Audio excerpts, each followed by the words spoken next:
Buenas tardes, chicos. Bienvenidos a una nueva cita del curso Estructura de Datos 1. ¿Cómo van? Hola, hola.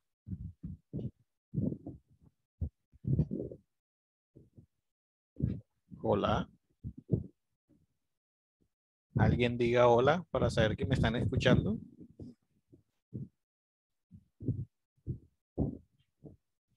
Hola. Nadie me escucha. Buenas tardes. Sí, profe, buenas tardes. Me llegaron a preocupar. Uy, no me escuchan. ¿Cómo están? ¿Cómo los trata la vida?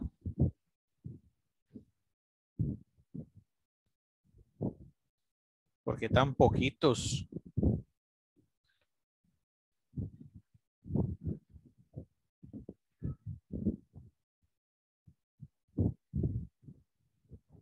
Están callados. Se van conectando. Bueno, ¿sí se me escucha? Sí, señor. Ok. Entonces, ya estamos en la sesión 17. Nos restan 3 sesiones para terminar el curso. ¿Qué han averiguado de los algoritmos del Sudoku y del laberinto?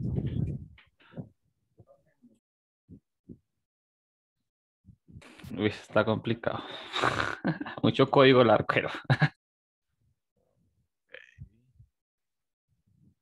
Bueno, hoy en la primera parte vamos a seguir un poco con código de C++.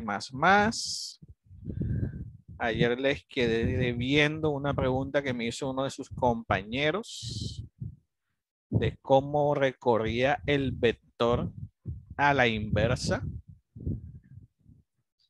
Vamos a... profe, antes de que comience, nuestro compañero ya dice que el internet ya está malo. Entonces que se está intentando conectar, pero está pésimo. ¿Quién, quién? Ella irá amarillo, Pero yo la veo conectada. pero pues nos acaba de decir que te dijéramos eso. Ah, bueno, Por listo. si acaso, por si acaso. Listo, listo, no hay problema.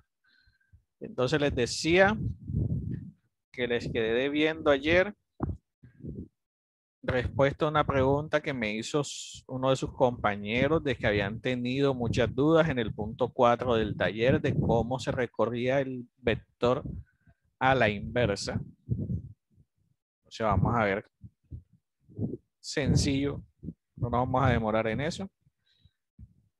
Le estoy debiendo la matriz en 3 dimensiones. Vamos a ver el ejemplo y empezamos con las funciones y los procedimientos para luego ya entrar en la nueva temática de las estructuras dinámicas. Entonces, sin más preámbulos, vamos acá.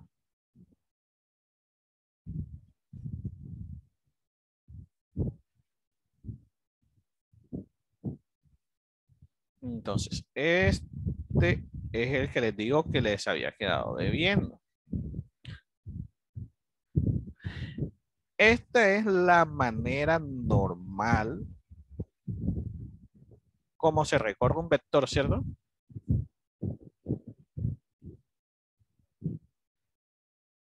¿Cierto? Cierto. Vamos a probar. 1, 2, 3, 4, 5, 6, 7, 8, 9, 10. Y al escribir,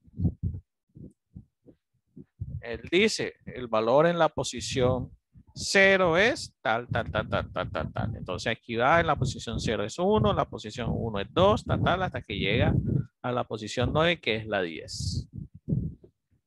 Ahora, dice el compañero, profe, ¿y cómo hago para que, ahí se me perdió el puntero, me lo recorra al revés?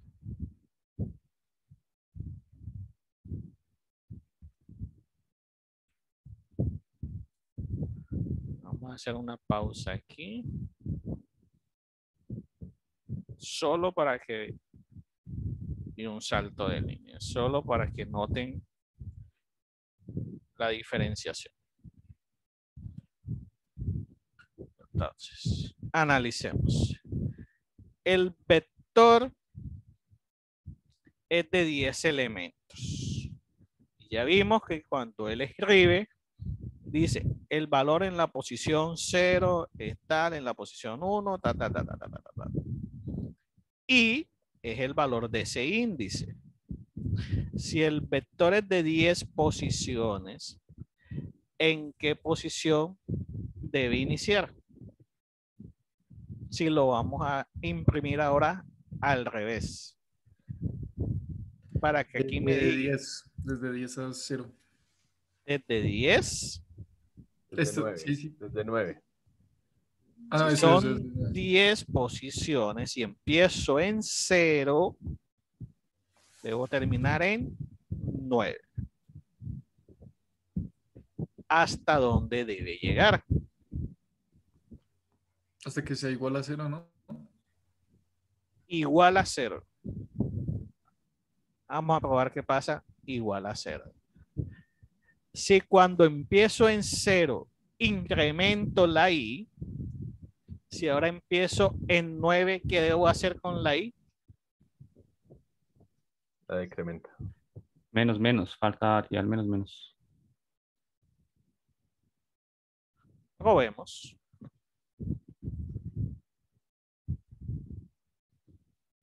Uno, 2, 3, 4, 5, 6, 7, 8, 9 y 10. Esta es la primera parte.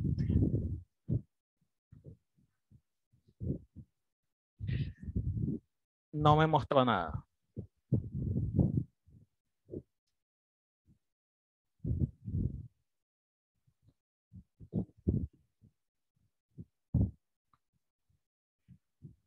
Uno, 2, 3, 4, 5, 6, 7, 8, 9, 10.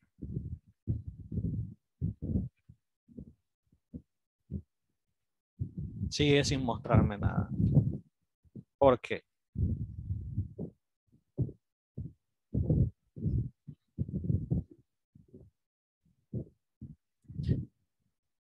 Aquí la condición es, inicia en 0 y es menor. Y mayor a 0.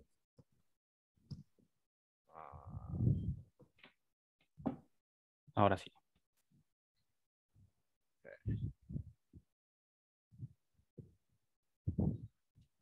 Uno, 2, 3, 4, 5, 6, 7, 8, 9, 10.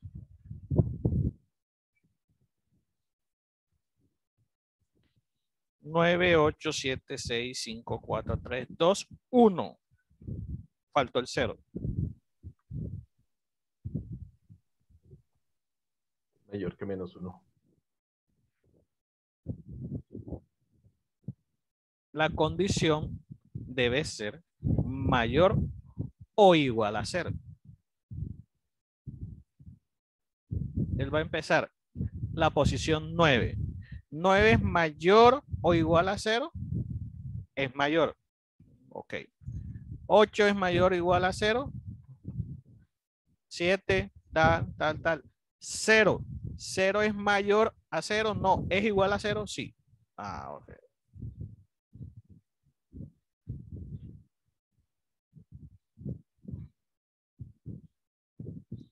Uno, 2, 3, 4, 5, 6, 7, 8, 9, 10.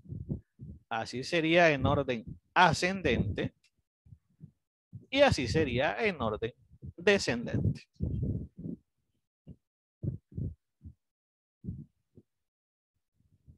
¿Y listo? No tenía nada de complicado.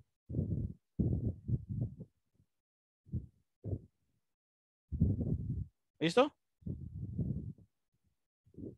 ¿Claro ese punto? Sí, profe. Gracias. Sí. Eso. Ahora, ayer hablamos de las matrices, de matrices de 2 dimensiones. Vimos que las matrices, dependiendo de las dimensiones, Así serán sus índices. Ya vimos cómo se recorría. Por acá. Por acá. Por acá. Aquí está. Vimos que empezaba en 0, el para más interno se iba incrementando y cuando íbamos a escribir y tal. Ahora, empleo de una matriz multidimensional, es decir, va a tener más de 2 dimensiones. Concretamente, el programa utiliza una matriz de 3 dimensiones para almacenar 1000 números aleatorios. Para eso se va a apoyar en 2 funciones. Para generar los números aleatorios, use la función RAN de la librería estándar stdlib. Ya esa la conocemos, ya la utilizamos. Usar la función getChar de la stdio para interrumpir el programa y esperar que el usuario presione una tecla. Esta sí no la hemos utilizado y vamos a ver para qué lo utilizamos. ¿Por qué da la sugerencia de que se utilice la función de pausa para interrumpir el programa? ¿Qué característica tiene una matriz en el caso del ejemplo de las 3 dimensiones? ¿Será que nosotros en una consola podemos mostrar gráficamente una matriz de 3 dimensiones?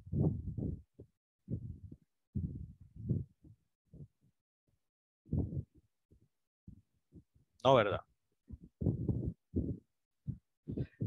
Pero ¿qué sí podemos hacer? Teniendo en cuenta que la matriz está definida por el número de sus índices, ¿cierto? ¿Cuántos índices va a tener esta matriz? 1000. ¿Cuántos índices? Si es una matriz de 3 dimensiones. 3. 3 índices. Si el programa me pide mostrar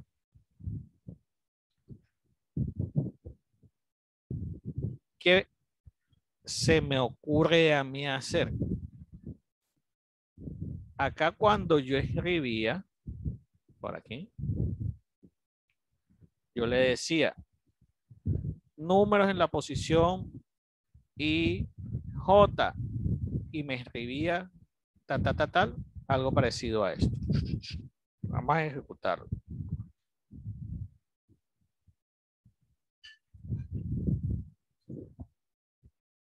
Esta posición es la 00, 01, 02, 03. 10, Es decir, está manejando 2 índices. Acá yo puedo hacer algo parecido. Como son 1000 números los que me va a mostrar, ¿qué puedo hacer yo? Ir mostrando la secuencia de cada uno de los índices. Es decir, mostrar desde la posición 000 hasta la posición 010. Es decir, hasta el momento antes de que cambie la posición 100. ¿Me hice entender o no me hice entender? Acuérdense de cuál es el principio de las matrices. Esta es una de 2 dimensiones. Esta es la fila, ¿cierto? Y hacia abajo es la columna. Y la Z o la J o la K, en nuestro caso, va a ser la profundidad. Porque ya 3 dimensiones es un cubo. Si hablamos de un cubo, esa posición que yo estoy mostrando, si es un cubo y son 3 índices, ¿qué posición sería esa hablando en índices?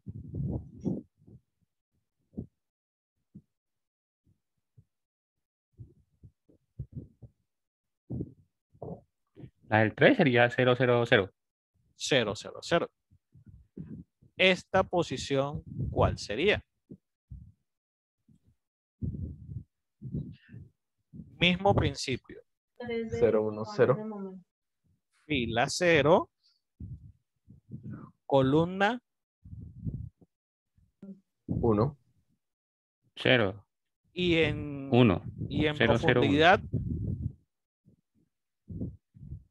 ¿Sería cuál? No. En profundidad 0. ¿Seguro? La fila es la 0. Es decir, él se va a seguir moviendo en esta fila. La columna, ¿cuál es?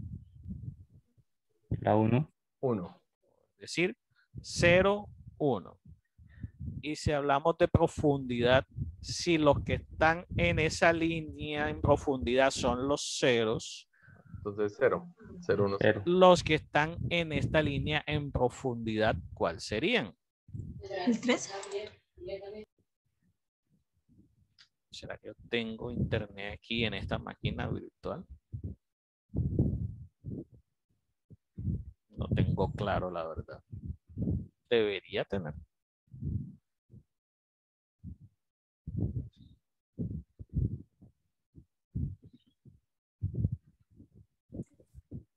Sería 0 también.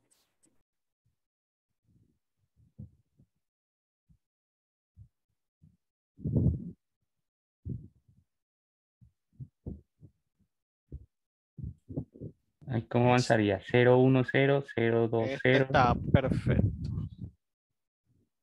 Porque me muestra en profundidad hacia donde yo quiero hacer el ejemplo. Ay, maquinita, ¿qué pasó? ¿Me bloqueaste?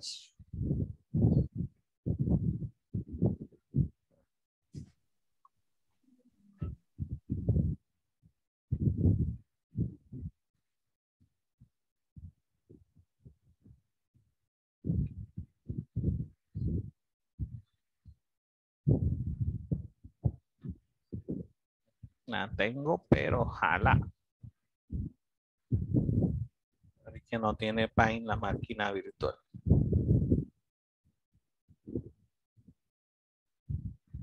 No hubiera ido más fácil abriéndola en la anfitrión.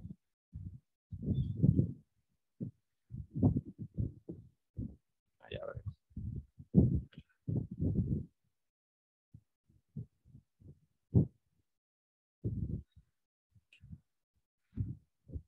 Vamos a ponerlo por acá.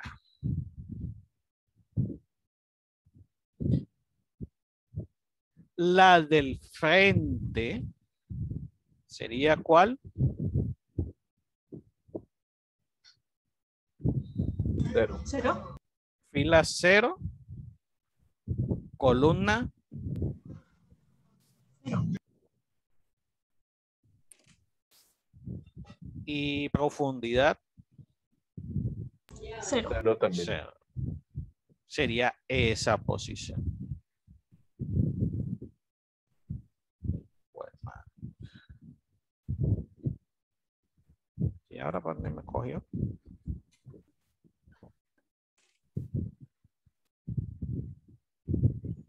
Malo de Paint es que no me deja. Esta es la 0,0,0. ¿Listo? Ay, me vas a amargar ahí. 0,0,0. ¿Esta cuál sería? Sigue siendo 0, 1, 0. la fila 0. La columna 1. 1. Y en profundidad, 0. 0. esta, 0, 2, 0. 0, 2, 0. partiendo de ese principio, ¿cómo sé yo cuál se va incrementando ahora? Partiendo del principio de los paras internos, ¿se acuerdan? Fila, columna, profundidad. Cuando eran 2, la fila se quedaba quieta hasta que no terminara la columna. Si acá son 3, la fila y la columna se van a quedar quietos hasta que no recorra todo en profundidad. Es decir, que el contador de índice va a empezar en la posición 0, 0, 0, 0, 0, 1, 0, 0, 2, 0, 0, 3. En este caso es un cubo de 3 por 3. ¿Cuál sería la posición 0, 0, 1? La segunda, profe, de la primera. ¿Aquí o aquí? No, aquí. ¿Aquí o aquí? 0, 0, 0, 0, ¿qué? 0, 0, 1. Ah, pues está la del medio. La primera, esa, la verde. ¿Esta? Sí, Y la 0, 0, 2. la última. Exacto. Entonces, partiendo de ahí sería 0, 0, 0, 0, 0, 1, 0, 0, 2. Cuando llega al tope, ¿se incrementa cuál? La columna. Columna. 0, 1, 0 y empieza nuevamente. 0, 1, 0 es esta. 0, 1, 1. 0, 1, 2, y así. Entonces, eso en la práctica es lo que vamos a hacer acá. Como no podemos mostrar la matriz en 3 dimensiones como tal, lo que vamos a ir es mostrar el primer grupo de números desde la 0, 0, 0, después 0, 0, 1, 0, tal, tal, hasta el tope de la columna. Ahí vamos a hacer una pausa y después así vamos a ir incrementándolo para que veamos el comportamiento de los índices. Entonces, si yo digo que voy a ir mostrando desde la 0, 0, 0 y cambiaría 7 3 dimensiones y va a almacenar 1000 elementos, ¿cuándo va a cambiar el índice? Cuando llegue a qué? Él va a empezar 0, 0, 0, 0, 0, 1, 0, 0, 2, 0, 0, 3, 0, 0, 4, 0, 0, 5, 0, 0, 6, 0, 0, 7, 0, 0, 7, 0, 0, 8, 0, 0, 9. Me va a mostrar los primeros 10 elementos de la matriz, es decir, la primera cara de la matriz. Profe, ¿por qué los primeros 10 elementos de la matriz? ¿Cuánto es 10 al cubo?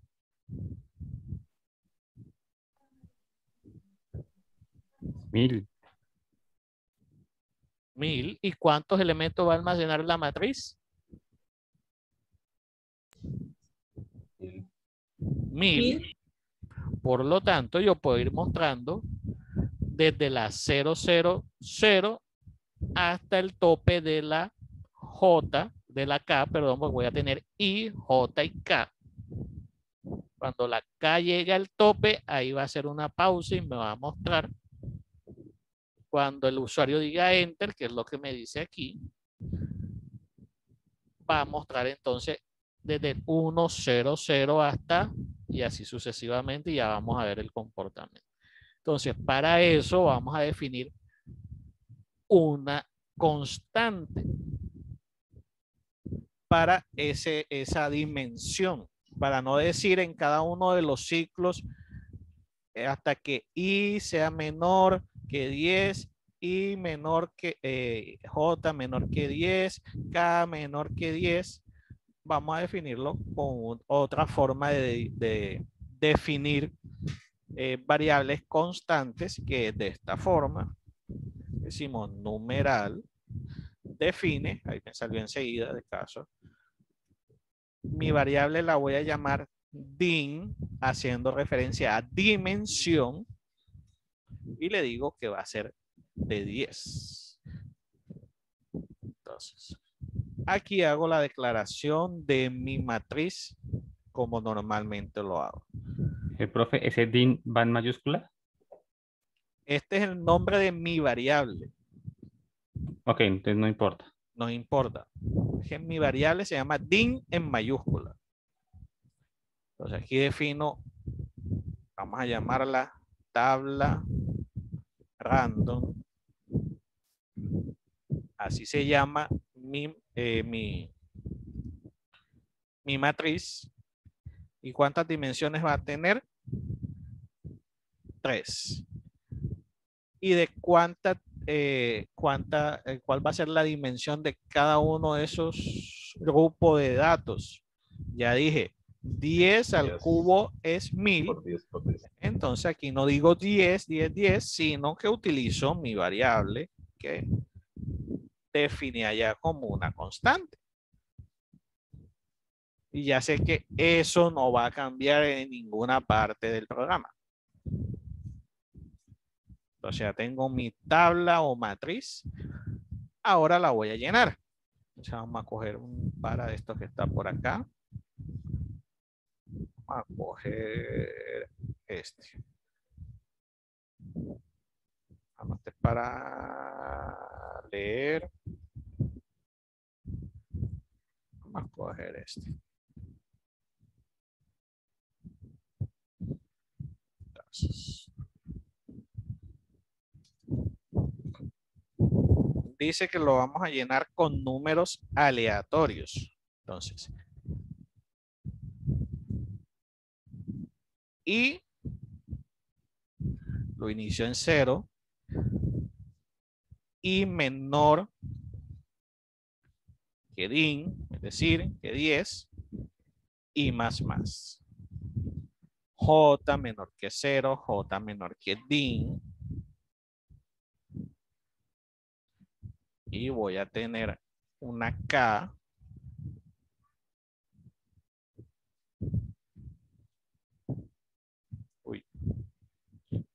K menor que din y la voy incrementando. Ahora digo, en la matriz tabla random, en la posición I, J, K, vaya haciéndola igual a run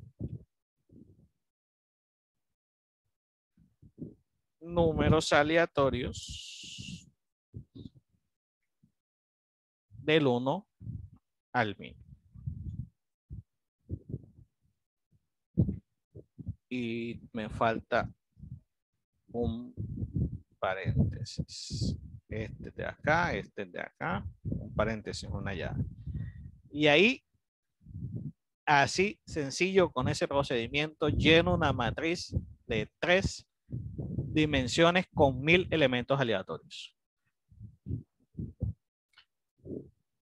¿Sí se entendió? Sí. Listo. Ya la llené. Ahora viene, digamos que la parte compleja del ejercicio, que es mostrarlo. O sea, vamos a utilizar los mismos paras, porque va a empezar exactamente igual. Lo que va a cambiar ahora es aquí. Entonces, vamos a decir code tabla o matriz. Matriz en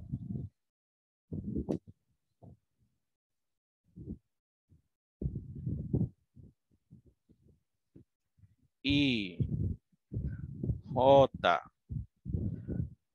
K. ¿Para qué hago eso? Para que me muestre. Matriz en la posición 0, 0, 0.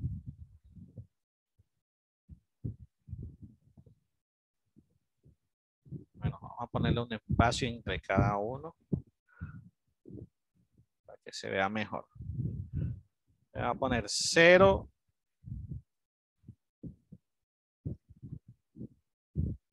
0, 0, porque va a ser el primer elemento.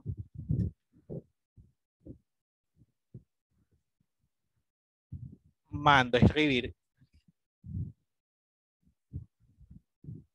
lo que esté en esa posición. Tabla random. Las posiciones I, J, K.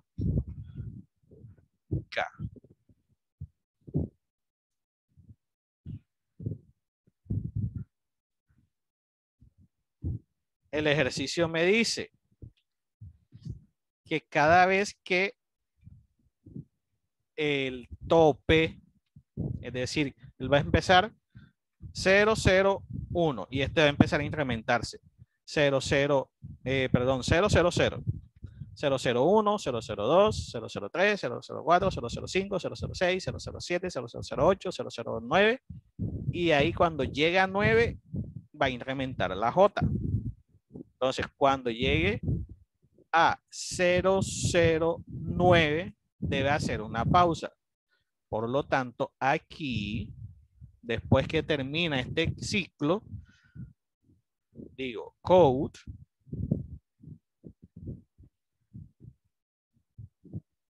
pulse enter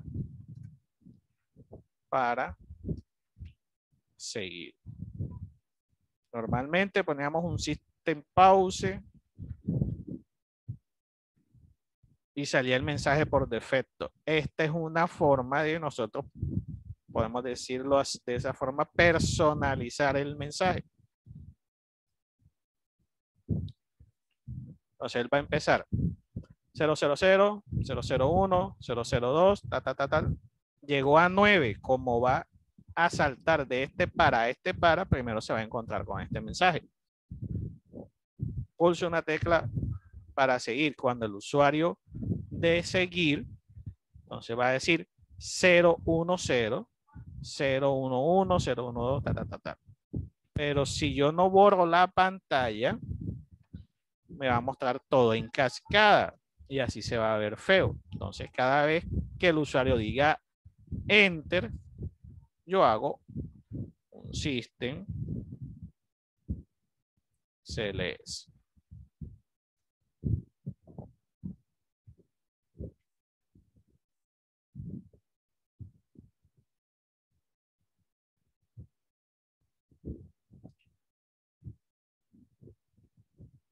Y ya.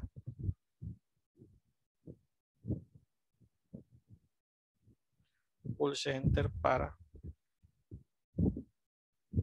salir. ¿Ustedes qué dicen? ¿Será que funciona o no funciona? Por lo menos no tiene errores. Ya eso es un avance.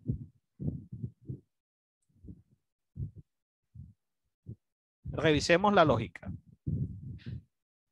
Una matriz multidimensional, concretamente utilizar una matriz de 3 dimensiones para almacenar 1000 números. Para almacenar 1000 números en una matriz de 3 dimensiones, la matriz debe ser de 10 por 10 por 10. Definí mis dimensiones de 10 y definí mi matriz. Aquí da igual quitar esto y aquí poner 10, 10, 10 y aquí poner 10, 10, 10 y aquí 10, 10, 10. Digamos que es una forma de mostrarles. Aquí él empieza a asignar valores aleatorios a cada una de las posiciones I, J, K. ¿Cómo funcionan los índices? Ya lo hemos repetido muchas veces. 0, 0, 0 y empieza a incrementarse el para más interno hasta que llega a tope.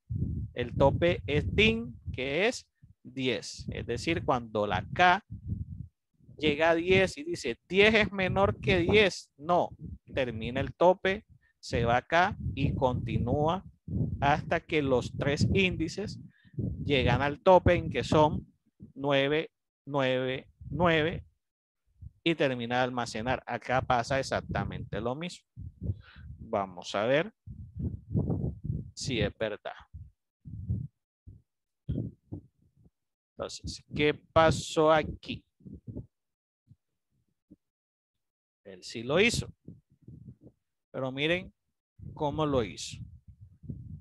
0, 0, 0, 41, 001, 002, 003, 004, ta, ta, ta, ta, ta. Si yo quiero que me lo muestre como matriz, ¿dónde debería ser el salto de línea? Después después del system. Ah,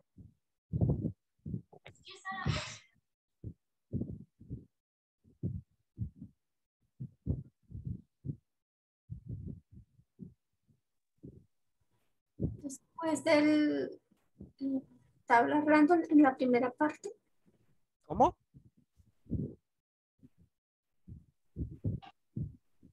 en la primera parte también iría, ¿no? Ahí en el code, profe, en el code donde dice matriz en ta, ta, ta, al final, ¿no? Aquí.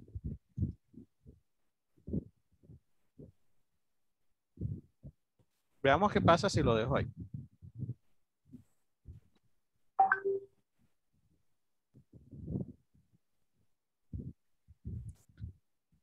Entonces, ya me mostró el primer grupo de índices, desde la posición 000 hasta la 009. Yo le doy Enter. ¿Cuál se incrementó? La columna, o sea, la J. La fila quedó igual, se incrementó la columna y empieza nuevamente a contar el para interno. 010, 011, llegó a 9. Se sigue incrementando. ¿Hasta qué número va a llegar la J para que se pueda incrementar la fila? 10. 9. 9. Cuando llega a 9, se incrementa. Y aquí empieza nuevamente. Cuando este llega a 9, se incrementa este. Se incrementa. Se incrementa.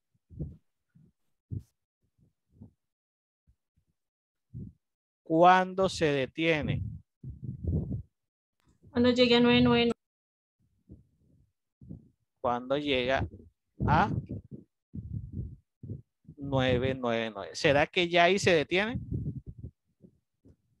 No, porque dice 909. Tiene que ser 999. Ay, sí. Ya llegó a 999. Ay, sí. Presione Enter para salir. Y así con este algoritmo sencillito, llenamos una matriz de 3 dimensiones con 1000 elementos. Reflexión. No se dejen asustar por los enunciados. A veces las cosas son más fáciles de lo que parecen. Solo es cuestión de analizar y encontrar. ¿Profe, puede pegar el algoritmo en el chat? No. Yo se los voy a compartir en la carpeta de código fuentes que les tengo cargada en la plataforma. Ay, profe, yo aquí la busqué y no la encontré. No, ya se las voy a mostrar. Espérenme, Está como en la parte superior, como en las primeras sesiones. Sí, ni siquiera en las secciones, no, en Más arriba. la parte creo de que aparece. información. En la parte de información. Uy, se me perdió. Ah, entonces no la busqué, profe. No se preocupen, ya se las voy a mostrar para que sepan dónde está. Que tengo el internet un tilín lento. Por eso desactivé el video porque se ve como pixelado. ¡Ay! Uy, pero para mostrarme la página me la mostró horrible. Ya les voy a compartir. Aquí está. Entonces aquí vamos a estructura de datos, noche.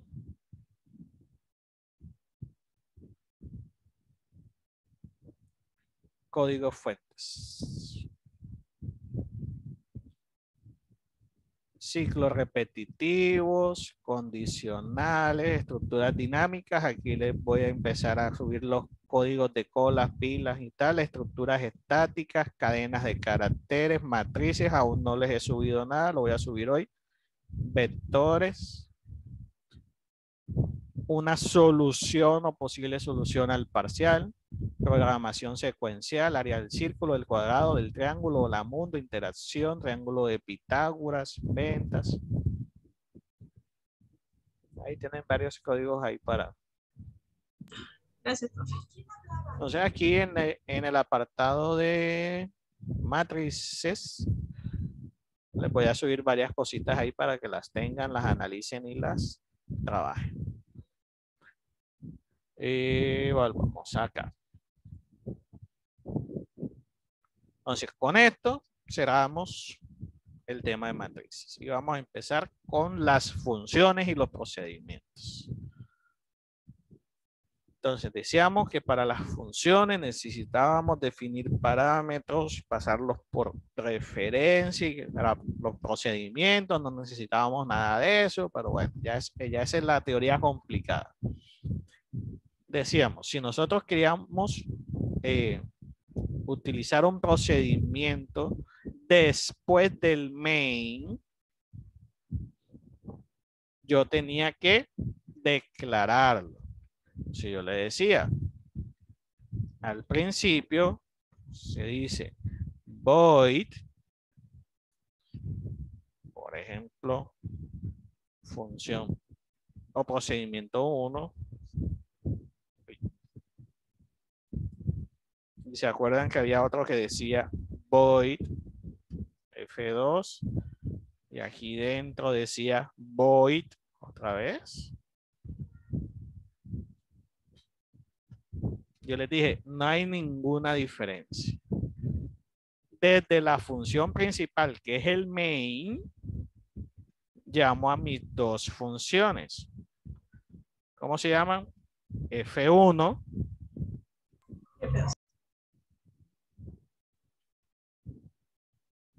y F2.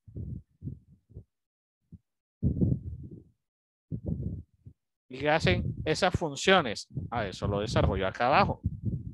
Void F1. Tan, tan. Y había un mensaje que decía code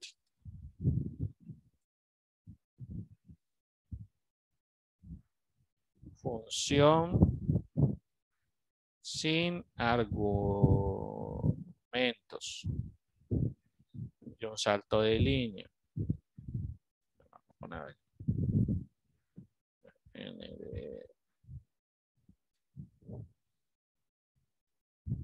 Y la otra función me va a mostrar un mensaje que dice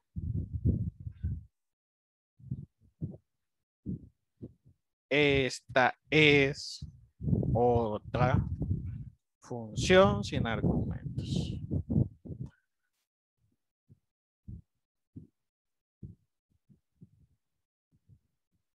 Este es F2. Entonces, analicemos. La main siempre va a ser mi función principal. Si yo quiero llamar a procedimientos estando el main de primera función y debajo del main las demás funciones, yo debo declararlas acá arriba. ¿Cómo las declaro? Void tal, voy buscar, voy insertar, voy sumar, voy restar, cada uno de los procedimientos que yo vaya a hacer antes del main. Y acá solamente los desarrollo. Si se acuerdan, decían, los procedimientos son como subprogramas. Ahora vamos a ver en los siguientes ejemplos que aquí lo que hago es desarrollar en cada uno de estos pedazos de código lo que yo quiero que haga mi programa. Entonces, en esta primera ejemplo, llamo a F1, que es mi primera función, o vamos a ponerla completa, que es función 1, y esta vamos a llamarla procedimiento 2. Entonces aquí es función 1, y aquí es procedimiento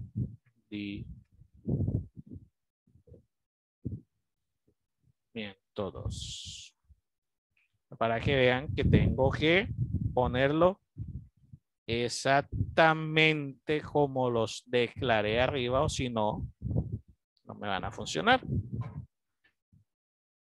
Procedimiento 2. ¿Qué hace función 1?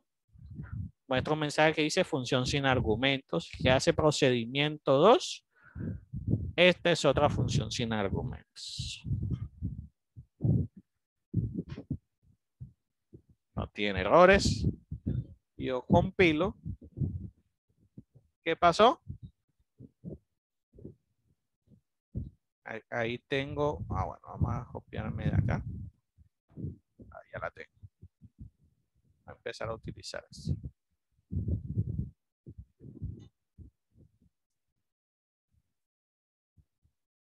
No hice pausa en la consola, llamé a los procedimientos y como en ninguno de los dos, ni en la función ni en el procedimiento, tengo una pausa, paso de largo.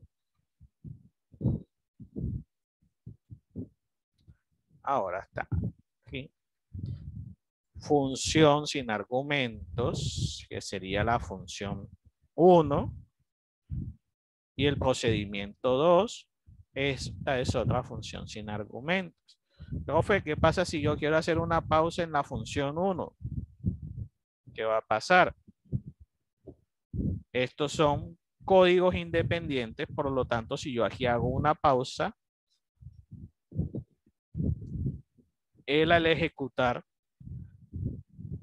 llama a función 1. A ver, acá se me perdió. Función 1 empieza a ejecutarse. Función sin argumento, system pause. O sea, presiono la tecla para continuar. Presiono Enter. Llama a procedimiento 2. ¿Qué hace procedimiento 2? Esta es otra función sin argumento. Es decir, aunque están en códigos separados,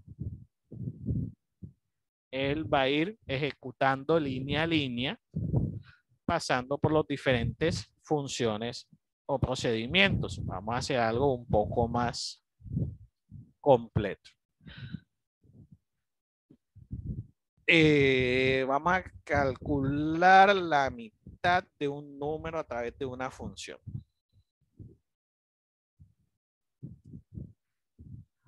Ay, no tengo.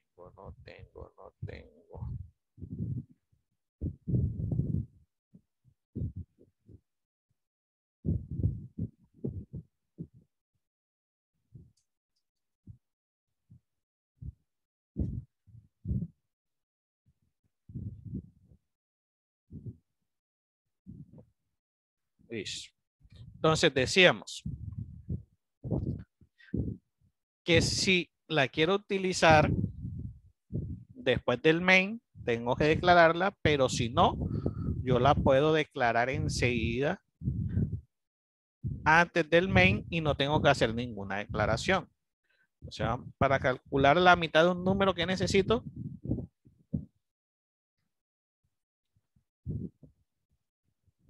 el número. Dividirlo en 2. Necesito el número. Indique un número para calcular su mitad.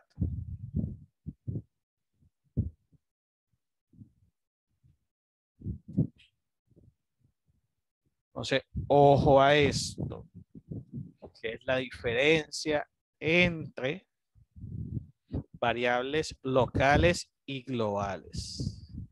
Ya aquí tengo un procedimiento principal que es el main. Y aquí yo le voy a decir al usuario que me dé un número y ese número lo voy a guardar en num.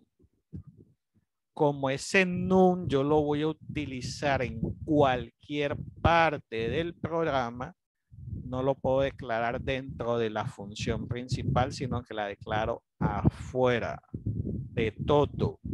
Aquí digo in número. Ya le pedí el número al usuario. Ahora aquí digo code la mitad del número indicado es, y aquí hago un llamado a la función mitad y le paso como parámetro número.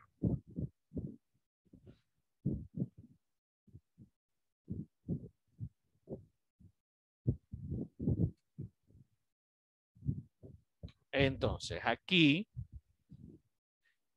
si el número yo le voy a calcular mitad, por ende, la función me debe retornar la mitad de un número cualquiera. Y decíamos, la función se declara dependiendo del tipo de dato que va a retornar. En este caso, yo puedo decir entero. Ese va a ser el tipo de dato que me va a retornar. El nombre de la función, que ya lo puse acá, mitad.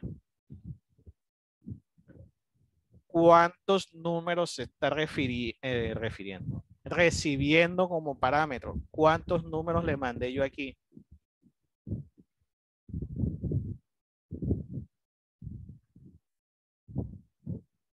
¿Cuántos números le pedí al usuario?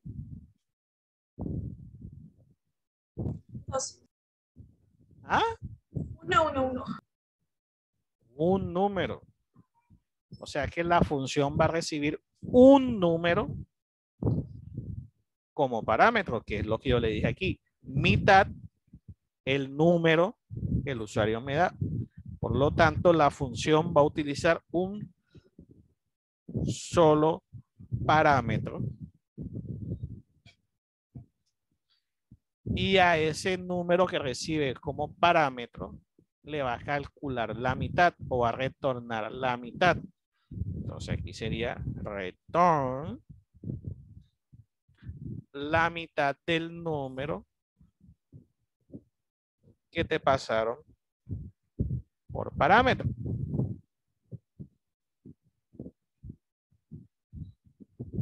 Y ya.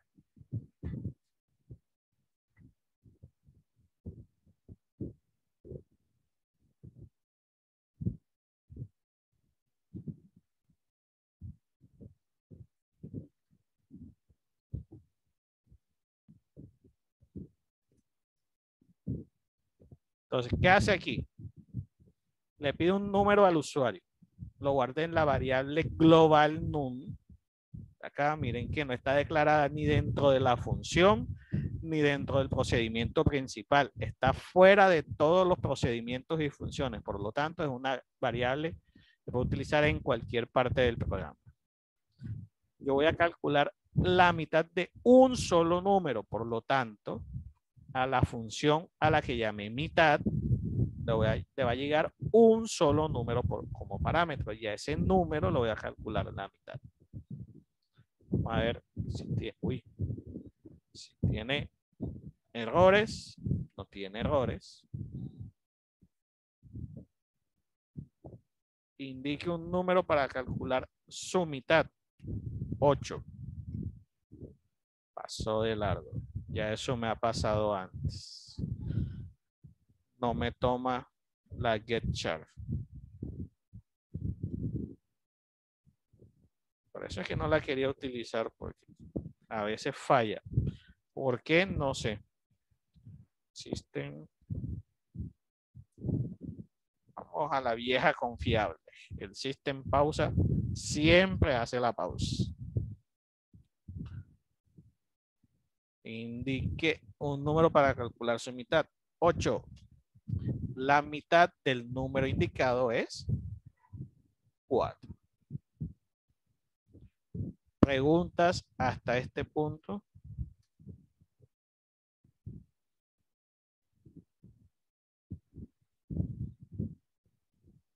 ¿No? No. Listo. Vamos a ir subiéndola. Ahora vamos a sumar dos números con una función. O sea, vamos a partir de este principio.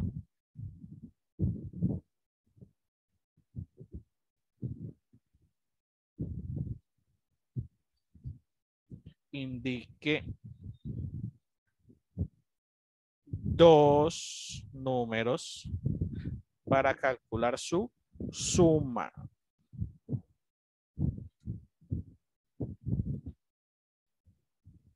Entonces aquí voy a tener num1 y num2, los cuales puedo leer aquí mismo a través de la misma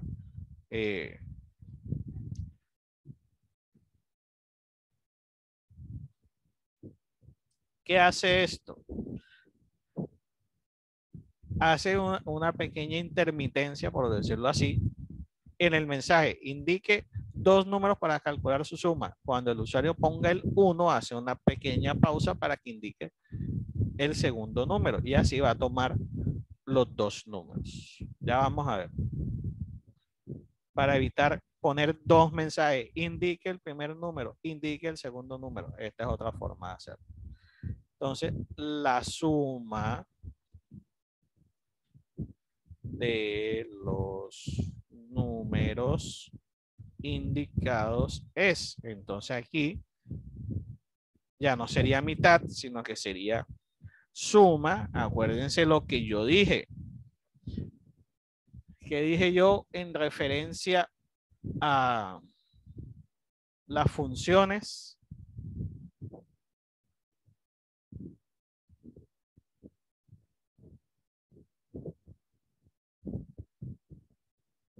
Que las funciones siempre tendían a ¿qué? A llevar como nombre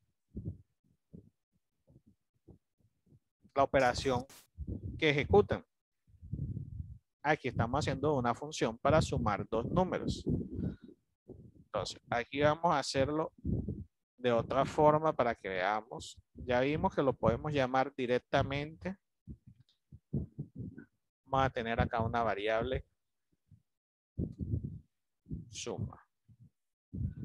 Para que veamos que a una variable también yo le puedo asociar un procedimiento o una función, en este caso. Si decimos suma, va a ser igual a sumar. Y ahora tengo dos números, entonces le mando num1 y num2. E imprimo acá en el mensaje lo que tome la variable. O sea, vamos a tomar de ejemplo este.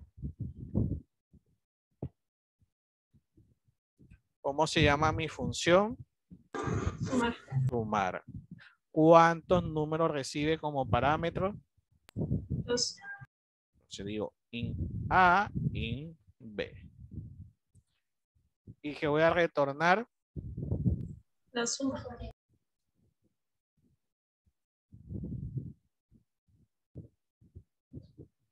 Veamos si eso es verdad.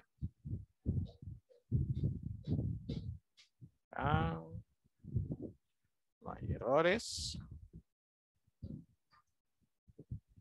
Indique dos números para calcular la suma. 2. Uy, no me hizo la pausa.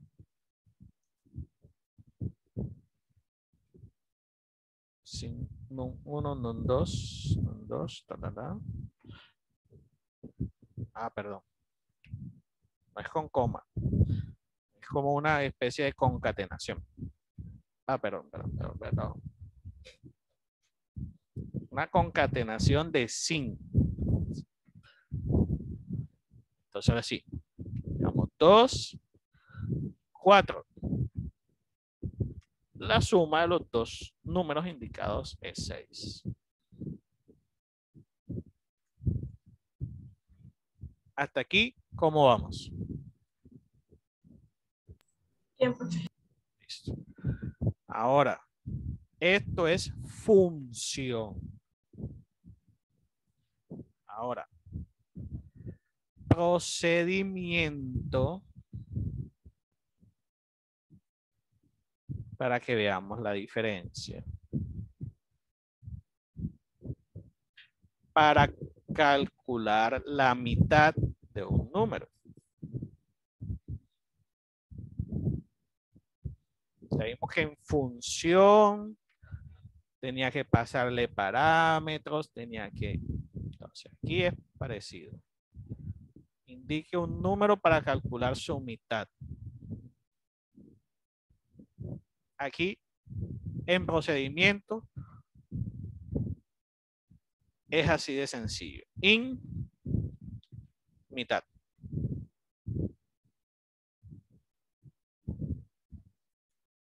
Llamo al procedimiento desde la función main. Y aquí hago la pausa por si se me olvida ahorita.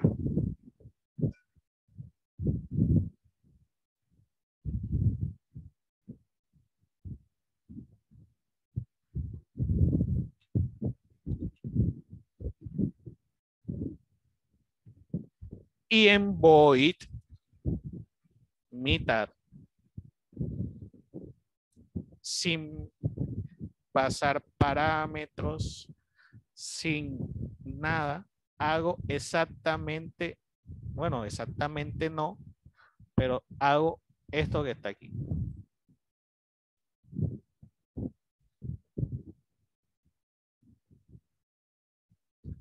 Y aquí digo no entre 2.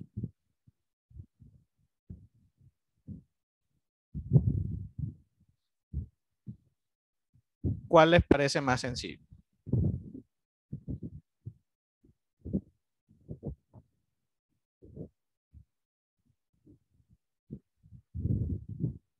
Ay, se me perdió. Este. No. Este. Esto es una función para calcular la mitad de un número.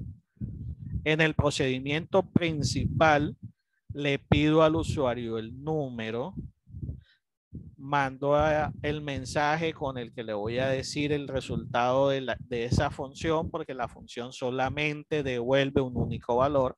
Entonces le digo, la mitad del número indicado es, llamo a la función mitad, que está por acá, y le paso el número que me dio el usuario. Él llega a la función, recibe un solo parámetro y ese parámetro lo divide entre 2 o hace la operación que deba hacer. En este caso son dos números. En la variable suma, llamo al procedimiento, a la función sumar, le mando los dos números que va a sumar como parámetro, hace la operación y mando a escribir. En el procedimiento, se me perdió el 10. En la función principal, lo único que hago es llamar al procedimiento. Y en el procedimiento hago todo lo que tengo que hacer.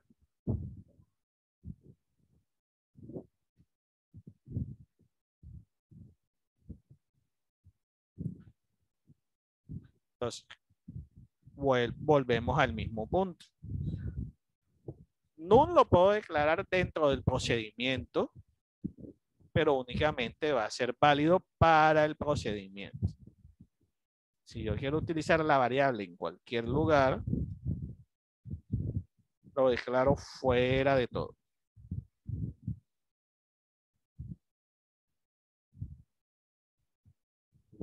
Indique un número para calcular su mitad. 2.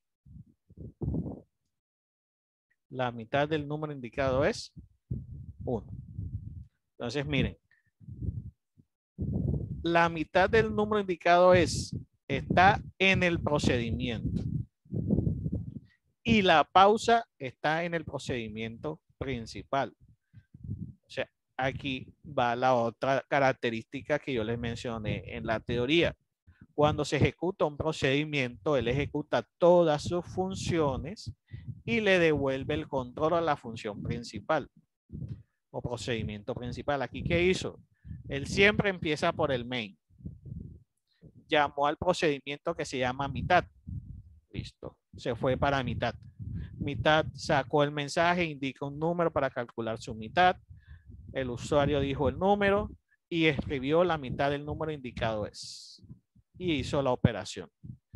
Ya terminó su bloque de instrucciones, le devuelve el control a la función principal y la función principal es la que hace la pausa. Así es el comportamiento de los programas usando funciones y procedimientos. ¿Cómo vamos hasta aquí?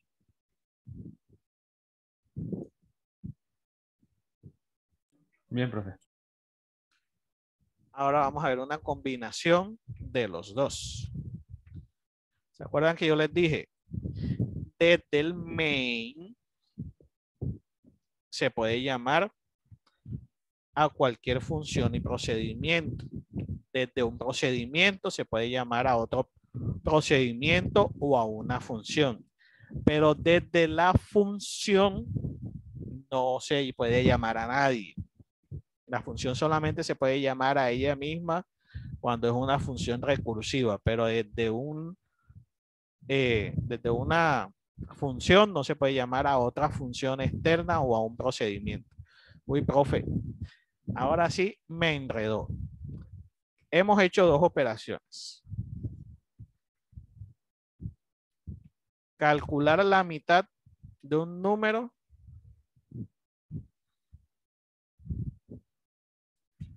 y sumar dos números. ¿Cierto? Por lo tanto, yo puedo tener acá un procedimiento que se llame operaciones. Ojo, como yo no lo quiero declarar, sino que utilizarlo enseguida y desarrollarlo, lo hago antes del main. ¿Y qué voy a hacer en operaciones? En operaciones voy a hacer la suma. Está la suma.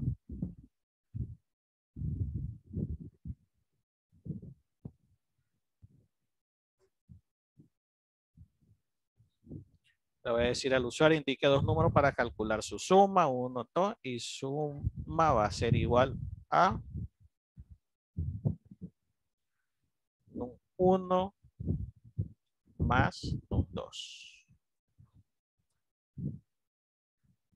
Pero también quiero que a la suma de esos dos números le calcule la mitad.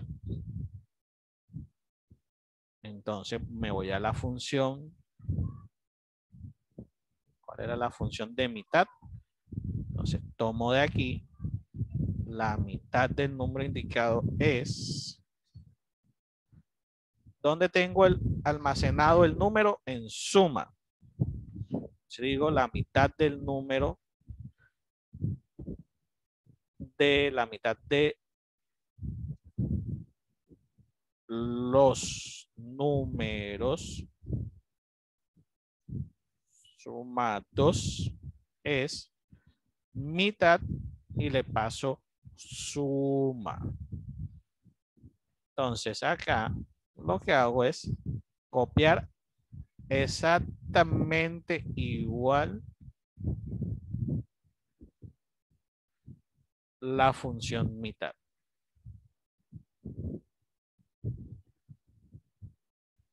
Profe, ¿por qué la copia exactamente igual y no tiene que hacer ningún cambio?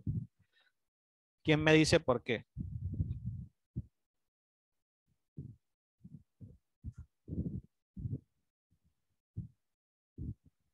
¿Qué hace la función? Como las cosas, el número lo divido en dos. Coge cualquier número y lo guarda en su variable de referencia. A él no le interesa cuál es el número. Él recibe un número y le calcula la mitad cuando se lo pasan por referencia. Aquí yo estoy llamando a mitad y le paso lo que está en la variable suma. Listo. Ya tengo operaciones, que es mi procedimiento para la suma y desde el procedimiento llamo a la función mitad para que me muestre la mitad de los dos números que yo sumo. En el main no he hecho nada. ¿Qué debo hacer en el main? Llamar a operaciones.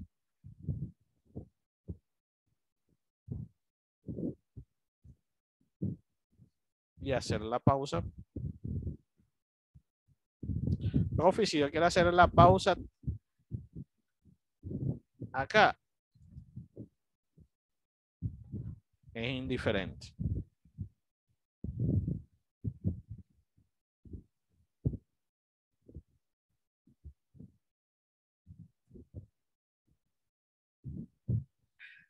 ¿Qué me falta declarar? Las variables. ¿Cuáles son las variables? Num1, num2 y suma. Recompilemos.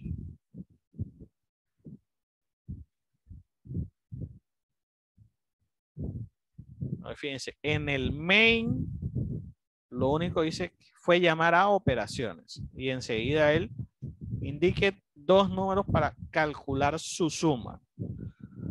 4 y 20. La suma de los dos números indicados es 24. La suma de los dos números indicados es suma, que es 1 más 2. Lo que está en el mismo procedimiento. La mitad de los números sumados es, llamo a la función mitad, le paso como parámetro suma, que es un número entero, acá llega ese entero, 24, 24 entre 2, 12, me imprime la mitad de los números sumados es 12. Presiono una tecla para continuar, si yo presiono una tecla, finaliza el programa.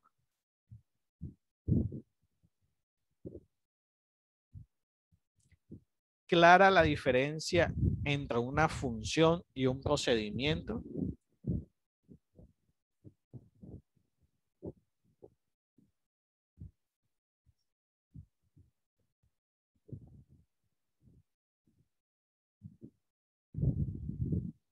Silencio en el auditorio.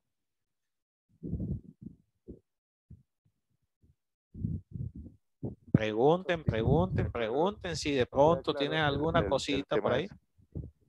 ¿Cómo? El tema es de pronto haciendo los ejercicios, de pronto se enreda un poquito porque es nuevo el tema, pero sí, sí.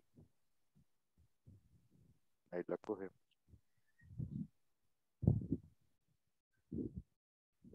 En la plataforma les voy a subir el código del primer parcial, de los ejercicios del primer parcial con funciones y procedimientos. Para que vean cómo se simplifica el código, o mejor dicho, los voy a mostrar antes de subirse. Para que no digan.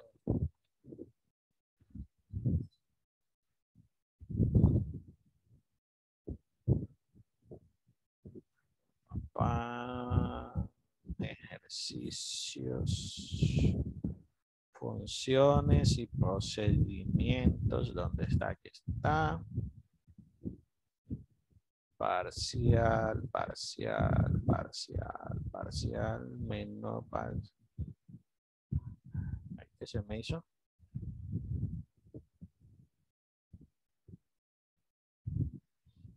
Menú parcial con funciones.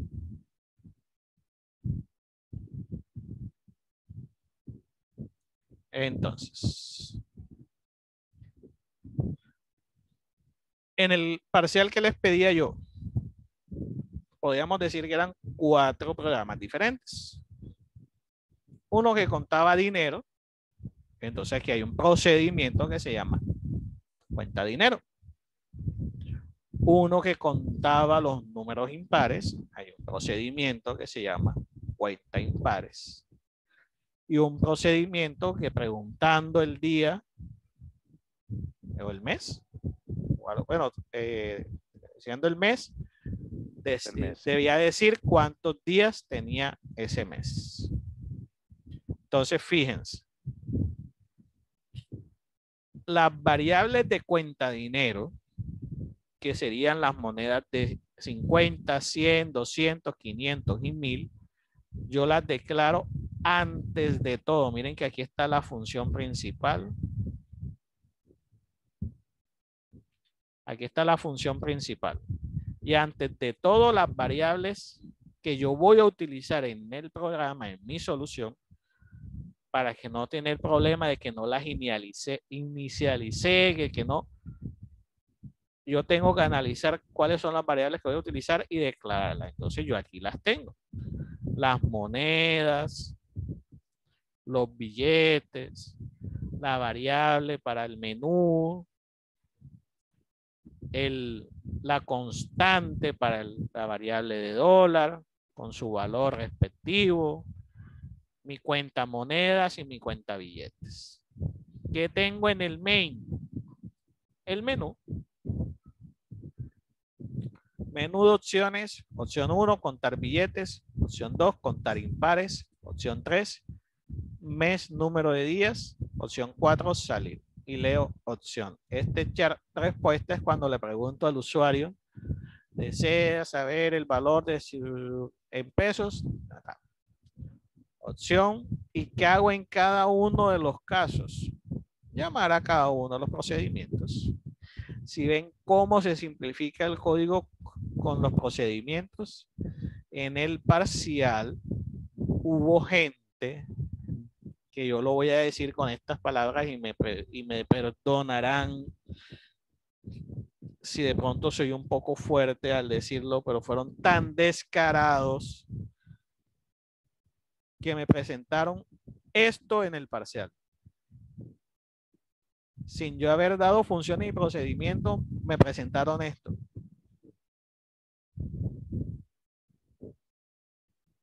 No, profe, que ya yo sé programar.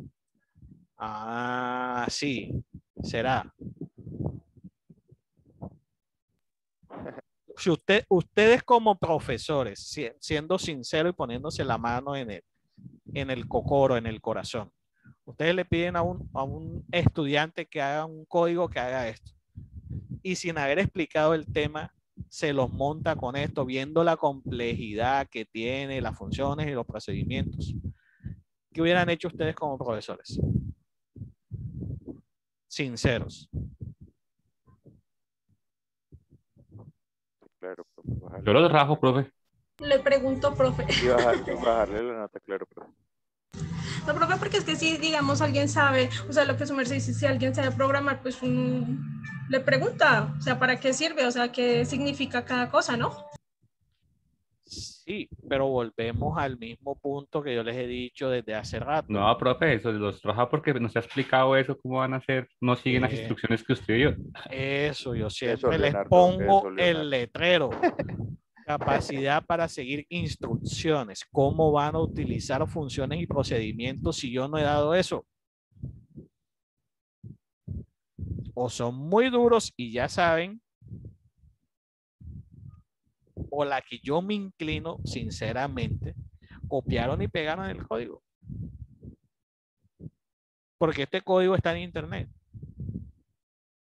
El de cuenta billetes y cuenta monedas. Y con todo eso yo no les puse 0.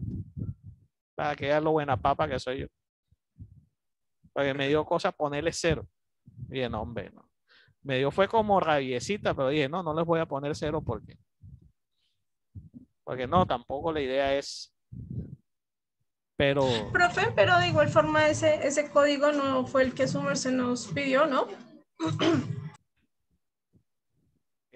no, sí, o sea, la solución era el último punto era un menú donde mostrara los 3 programas que se habían hecho. Entonces, la solución que debieron darme es en cada case el código de contar billetes. En el case 1, el código de contar billetes. En el case 2, el código de contar impares. En el case 3, el código de mes, menú, número de días.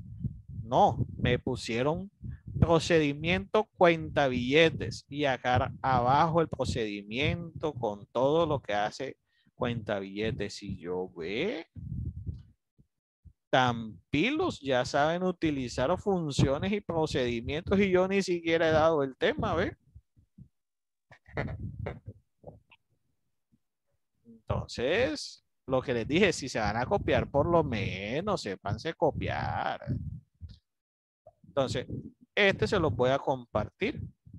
Entonces, aquí, lo que les decía, lo que simplifica el código, mientras que sin funciones y procedimientos nos tocaba en cada uno de los casos meter el código que habíamos hecho.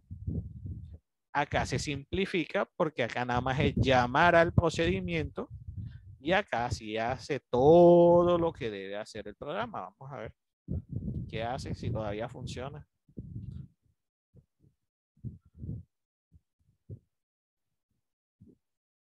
Pero ¿por qué salió pequeño?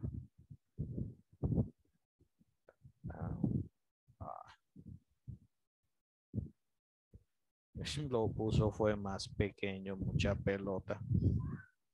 16, 18. Entonces, contar billetes. 1. Él se va enseguida acá. Cuenta dinero, que es el nombre del procedimiento. Y empieza a hacer todo este bloque de código.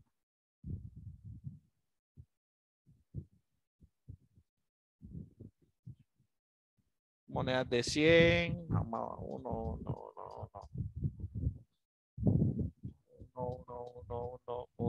Uno. El valor de las monedas es 1800. Como le dije, 1 a todo. Billetes es 188. El total es 189,800. Desea saber el equivalente de dólares del total de su. Hubo uno. No voy a decir. Para no seguir boleteando. Si indique sí, si no, entonces yo le digo sí, pone S, el equivalente de su dinero en dólar es 50, tal, presiona una tecla para continuar. Cuando yo le digo presiona una tecla para continuar, me devuelve al menú. Entonces ahí se los voy a dejar para que lo tengan ahí para que lo vean, lo analicen y vean cómo se trabajan las funciones para simplificar nuestro código. Entonces, bueno, ahora la parte que no les gusta casi. Teoría. Vamos a continuar con la teoría de la asignatura. Hasta donde alcancemos.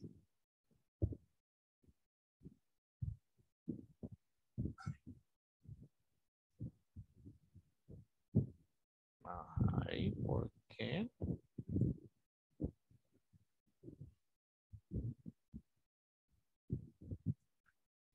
Está compartiendo la pantalla, ¿cierto?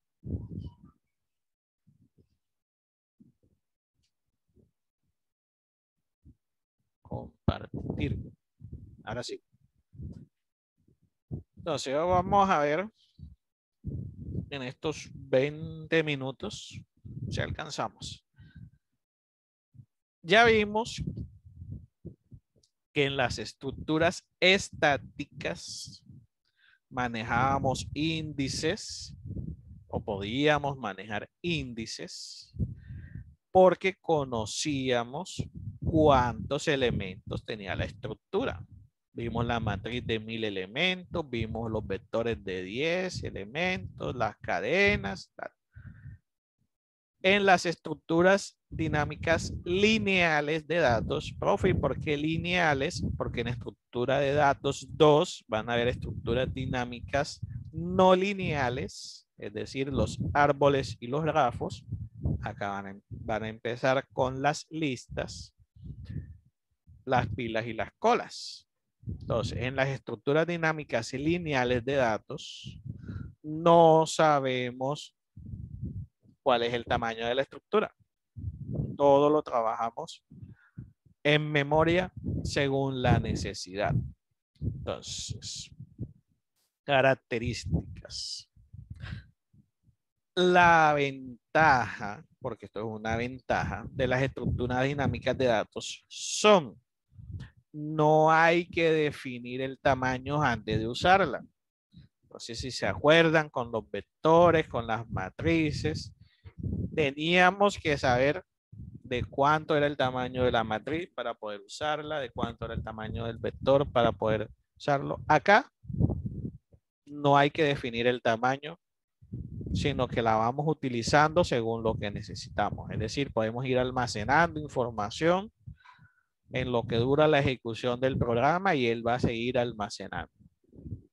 En nuestro caso, cuando se termina la ejecución del programa, como la información está en memoria dinámica, se va a borrar. Como yo sé que ustedes son bastante proactivos, pueden buscar en internet cómo guardar la información en un archivo plano para que cada vez que ustedes ejecuten y guarden información, se guarden en el archivo plano y cuando lo vuelvan a ejecutar, le rescate la información. Acá nosotros vamos a trabajar todo en memoria. Segunda, los elementos que forman esta estructura no están situados en forma continua en memoria. Diferencia principal con las estructuras estáticas. ¿Se acuerdan que ya manejábamos índices y sabíamos exactamente qué valor estaba en la posición 0 o en la 0,4 o en la fila 1, columna 3? Acá no. Acá no están contiguos, por lo tanto yo no puedo ir directamente a un dato, sino que por el contrario, debo recorrer toda la estructura para poder encontrarlo. ¿Se acuerdan que una de las preguntas del parcial decía, si yo quiero conocer el valor de un índice, puedo ir directamente a él sin necesidad de recorrer? ¿Se acuerdan de esa pregunta?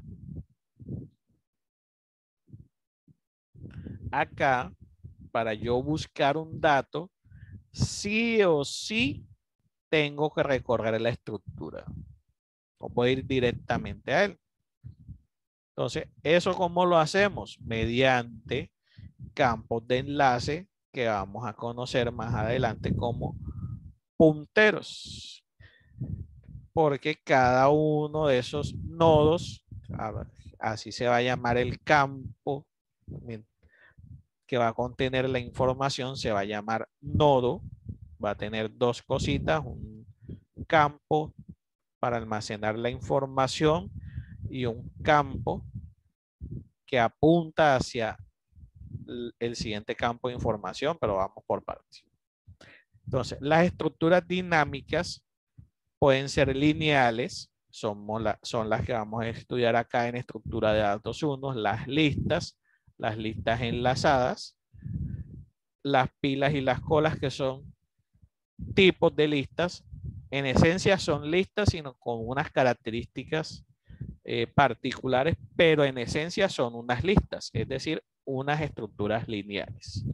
Las no lineales son los árboles y los grafos, pero con eso no los voy a torturar todavía.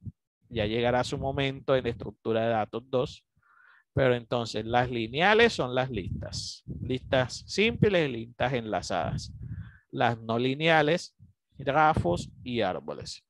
Entonces, según desde un elemento, en ambas, tanto en las lineales como en en las no lineales, se va a poder... Profe. ¿Cómo? ¿Simples y qué? ¿Las listas? ¿Simples y qué? Simples y doblemente enlazadas. O sea, con enlace simple y con enlace doble. Ya vamos a verlo en detalle. Los árboles también van a ir con punteros. Ya lo harán en estructura de datos 2, solo que no son lineales como si vamos a ver acá en las listas. Entonces, continuando. Una lista enlazada o lista unidireccional está conformada por una colección lineal de elementos llamados nodos. Un nodo se divide en dos partes. Una parte es la que va a guardar la información, ya sean, si estamos almacenando nombres, si estamos almacenando edades, direcciones, teléfonos. Ya vamos a ver que con las listas vamos a poder crear ya soluciones un poquito más como nos gustan para guardar, preguntarle al usuario, indique su nombre, tal, indique su apellido, tal, indique su dirección, tal, su teléfono, tal. Eso lo podemos hacer con las listas de una manera mucho más sencilla que con los vectores y las matrices. Entonces, en este campo dato es donde va a ir la información. Y este enlace es un puntero hacia la siguiente información que nosotros tengamos almacenada. Por ejemplo, si nosotros tenemos 5 nombres almacenados en una lista, el primer dato va a decir, no sé, George, y va a apuntar hacia el segundo nombre de la lista, Ana. Entonces, el segundo nodo va a decir Ana y va a apuntar a nulo si es el último dato. En el caso de George, va a decir George como dato y enlace, y aquí va a decir, de aquí apunta hacia Ana. Digamos que leyéndolo en palabras sencillas, así se leería. Como van a ser un conjunto de nodos, el nodo anterior va a ir apuntando hacia el siguiente, el otro va a ir apuntando hacia el siguiente, y el último nodo de la lista va a apuntar a null, pero ya eso lo vamos a ver en la gráfica para que se entienda mejor.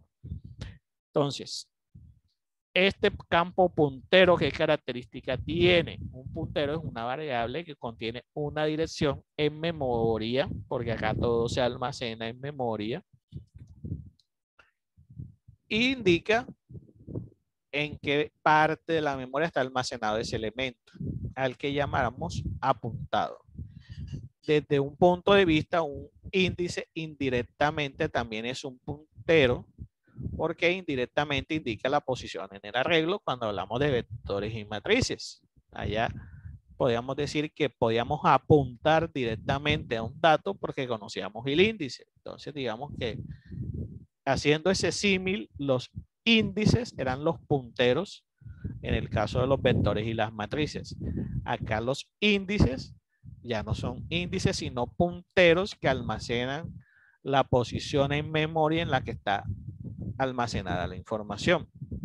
Entonces, desde un punto de vista, si un array contiene valores de índices, es decir, de cada posición de ese array, lo que hace es apuntar a la posición del otro array o al otro índice. Cuando yo les puse el ejemplo de que de un vector pasaran información al otro vector, ustedes tomaban los índices de uno, lo comparaban con el índice del otro e iban pasando la información. Entonces, digamos que apuntaban desde el vector 1 hasta el vector 2 y ahí podemos hacer un símil en lo que es el comportamiento de los punteros. Acá, imaginemos que imaginemos no.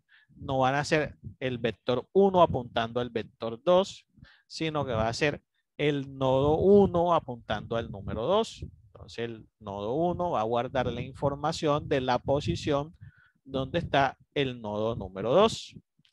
Si es una lista enlazada, el nodo 1 guarda la información de dónde está el número 2 y hasta ahí. Ahora vamos a ver cómo se comporta la doblemente enlazada. Entonces, el puntero, ¿cómo se declara? El tipo y ¿cómo se identifica, mejor dicho? ¿Cómo identificamos los punteros en un código de C++? Que hasta eso me encontré en los códigos que me dieron. Punteros, alias, que ni siquiera les he hablado de eso. Porque encontramos que la variable está declarada con este asterisco que está aquí. Cuando nosotros vemos una variable con un asterisco aquí, hace referencia a que es un puntero, es decir, a que guarda una posición o es un índice. Esto es un apuntador hacia alguna parte del código del programa. En el caso de las listas, almacena o va a almacenar la variable que tengamos con este asterisco aquí, va a almacenar la información de la posición del siguiente nodo de la lista. Entonces, hablando de listas enlazadas, una lista enlazada tiene dos partes. Ya les había mencionado acá, un dato y un enlace. Entonces, en la lista enlazada, la primera parte la llamamos info y al nodo la llamamos siguiente o al puntero. ¿Cómo se ve una lista? Se ve de esta forma si lo queremos graficar. Entonces, este es el primer nodo de la lista. ¿Cuántos nodos tiene esta lista? Tiene 4 nodos.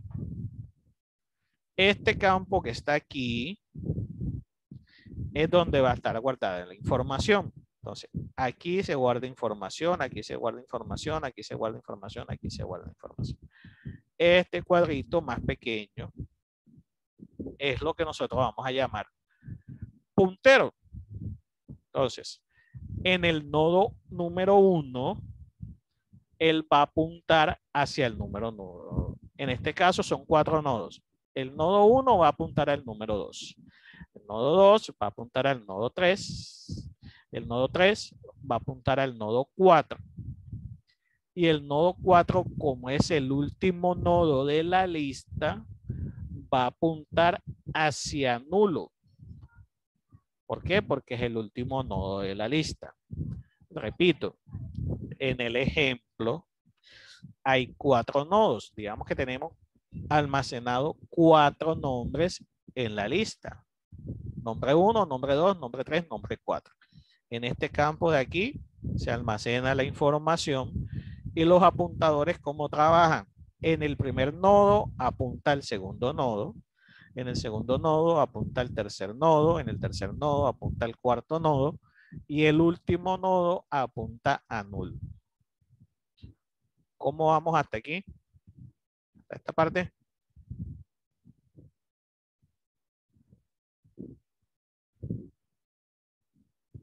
Silencio en la sala. Está bien, profe. Entonces, ¿qué operaciones puedo hacer con las listas? Ya aquí las cositas se ponen más interesantes y más como nos gustan. Puedo insertar elementos, borrar elementos, recorrer la lista o buscar un elemento. Entonces, para insertar un elemento en la lista, debo tener en cuenta varias cositas. Esta es la teoría. Mañana cuando lo veamos en la práctica van a decir, ah, ya entendí lo que el profesor me quería decir. Pero igual hay que dar la teoría para que ya tengan la referencia. Cuando es el primer nodo, vamos a ir imaginando, es el primer nodo que voy a insertar a la lista. Partiendo de este principio, de que si este es el último nodo apunta a null, Si es el primer nodo de la lista, ¿hacia dónde debe apuntar esa primera información que se guardó? Hacia la derecha siempre. O sea, hacia, si no hay más elementos, ¿hacia dónde apunta? Segundo. Hacia Hacia nulo. el nulo. Es el primer elemento. Llegó el primerito. Yo seguí insertando información, llegó el nodo número 2. ¿Hacia dónde debe apuntar el primer nodo? Hacia la derecha. Nodo apunta hacia la derecha, hacia el nodo número 2. Es decir, el enlace de aquí del primer nodo ya no va a null, sino al segundo nodo. Y el nuevo nodo, que es el número 2, ahora va a apuntar a null. Y así va a ir comportándose, insertando elementos. El primer nodo siempre apunta a null y después los siguientes nodos van apuntando a null y el nodo anterior va apuntando hacia el siguiente nodo. El primer nodo apunta hacia el segundo al tercero, el tercero al cuarto y así sucesivamente. Eso para la inserción. Entonces, ¿cómo sería la inserción en un nodo cualquiera? Digamos que yo tengo una lista previamente creada. Esta es la inserción en el primer nodo, que es lo que acabamos de decir. El nodo está apuntando a null. Cuando llega un primer elemento, el primer nodo apunta hacia el nuevo y el nuevo apunta a null y el primero queda apuntando hacia el nuevo nodo. Pero se puede llegar a la situación de que yo quiero insertar un nodo intermedio. Es decir, ya yo tengo esta lista con sus elementos y yo quiero insertar un nodo aquí. ¿Qué hago? El nodo yo lo tengo aquí, digamos que flotando en memoria, que sería este nodo aquí. Este nodo lo apunto hacia él y el nuevo nodo lo apunto hacia el siguiente nodo que había en mi lista. Entonces aquí les muestro el nodo A y el nodo B y voy a introducir este nodo. El nodo A está apuntando al nodo B. Como yo voy a insertar este nuevo nodo, el nodo A lo apunto al nuevo nodo. Y el nuevo nodo lo apunto al nodo B y ya este nodo quedaría aquí y sería un nuevo nodo en la lista. Entonces, igual lo que les estoy diciendo aquí, lo vamos a ver en la práctica para que se entienda mucho más, pero digamos que ese es el concepto. Cuando es el último elemento el que insertamos, no hay problema. ¿Por qué? Porque el siguiente elemento, el nuevo elemento llega, queda flotando en memoria, yo siempre utilizo ese término. El último nodo actual apunta al nuevo nodo y el nuevo nodo queda apuntando a null. Entonces, esos son los 3 posibles escenarios. Se inserta el nodo nuevo. El nodo nuevo queda apuntando a null. Ya cuando llega un segundo nodo es digamos que la opción de la tercera opción. Cuando llega un nuevo nodo, el primer nodo apunta al segundo y el nuevo apunta a null. Si llega un tercer nodo y va a ser un nodo intermedio, pasa esto. Entonces los enlaces es en lo que en los vectores y las matrices teníamos que tener cuidado con los índices. En las listas tenemos que tener cuidado es con los enlaces. Cuando va a siguiente, cuando va a nulo. En las listas simples. No sé si continuamos 5 minutos o lo dejamos hasta aquí, como para redondear la idea. Terminar con el recorrido y la eliminación. Es que el otro profesor comienza a 8:00. Listo. No se preocupen. Entonces mañana continuamos con la teoría y vamos de uno a los ejemplos. Entonces, feliz noche y nos encontramos nuevamente el día de mañana. Gracias, profe. Feliz noche, profe. Todo.